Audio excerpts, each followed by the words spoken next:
सखावत की बेहतरीन मिसाल। भाई मुझे थोड़ा सा शहद दे, मुझे शदीद जरूरत है। मेरी छोटी सी बेटी बीमार है, उसका इलाज शहद से ही मुमकिन है। अफसोस मेरे पास इस वक्त शहद नहीं है। वैसे शहद आपको मिल सकता है, लेकिन आपको कुछ दूर जाना पड़ेगा। मुल्क शाम से एक बड़े ताजर का तजारती काफिला आ रहा है। वो ताजर बहुत अच्छे इंसान हैं। मुझे उम्मीद है वो आपकी जरूरत के लिए शहद जरूर दे देंगे। जरूरतमंद ने उनका शुक्रिया अदा किया और शहर से बाहर निकल आया ताकि काफिला वहां पहुंचे तो ताजर से शहद के लिए दरखास्त कर सके। आखिर काफिला आता नजर आया।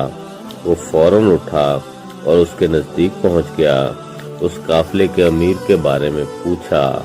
लोगों ने एक खूबसूरत और बारौनक चेहरे वाले शख्स की तरफ इशारा किया। उनकी खिदमत में हाजिर हुआ और अर्ज किया कि मेरी छोटी सी बेटी बीमार है, उसके इलाज के लिए मुझे थोड़े से शहद की जरूरत है।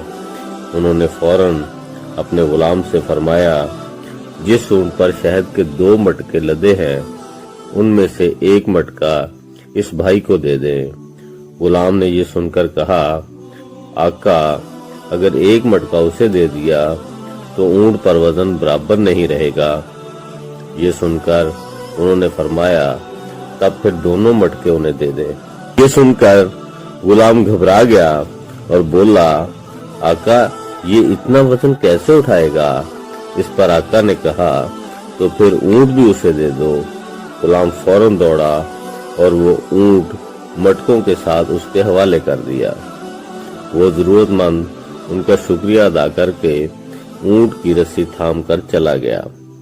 वो हैरान भी था और दिल से बेतहाशा दुआएं भी दे रहा था। वो सोच रहा था, ये शख्स किस कदर सखी है।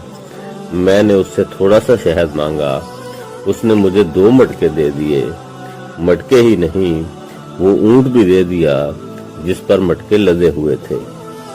उधर गुलाम अपने आका की खिदमत में हाजिर हुआ तो आका ने गुलाम से कहा, जब मैंने तुमसे कहा कि उसे 1 मटका दे दो तो तुम नहीं गए। दूसरा मटका देने के लिए कहा तो भी तुम नहीं गए। फिर जब मैंने ये कहा कि ऊंट भी उसे दे दो तो तुम दौड़ते हुए चले गए। इसकी क्या वजह थी? गुलाम ने जवाब दिया, आका, जब मैंने ये कहा कि 1 पूरा मटका देने से ऊंट पर वजन बराबर नहीं रहेगा तो आपने दूसरा मटका भी देने का हुक्म फरमाया। जब मैंने ये कहा कि वो दोनों मटके कैसे उठाएगा तो आपने फरमाया ऊंट भी उसे दे दो। अब मैं डरा कि अगर अब मैंने कोई एतराज किया तो आप मुझे भी उसके साथ जाने का हुक्म फरमा देंगे, इसलिए मैंने दौड़ लगा दी। इस पर आका ने कहा कि अगर तुम उसके साथ चले जाते तो इस गुलामी से आजाद हो जाते, ये तो और अच्छा होता। जवाब में गुलाम ने कहा, आका, मैं आजादी नहीं चाहता, इसलिए कि आपको तो मुझ जैसे सैकड़ों गुलाम मिल जाएंगे, लेकिन मुझे आप जैसा आका नहीं मिलेगा। मैं आपकी गुलामी में रहने को आजादी से ज्यादा पसंद करता हूँ। आपको मालूम है ये आका कौन थे? ये हजरत उस्मान गनी रजी अल्लाह ताला अन्हु।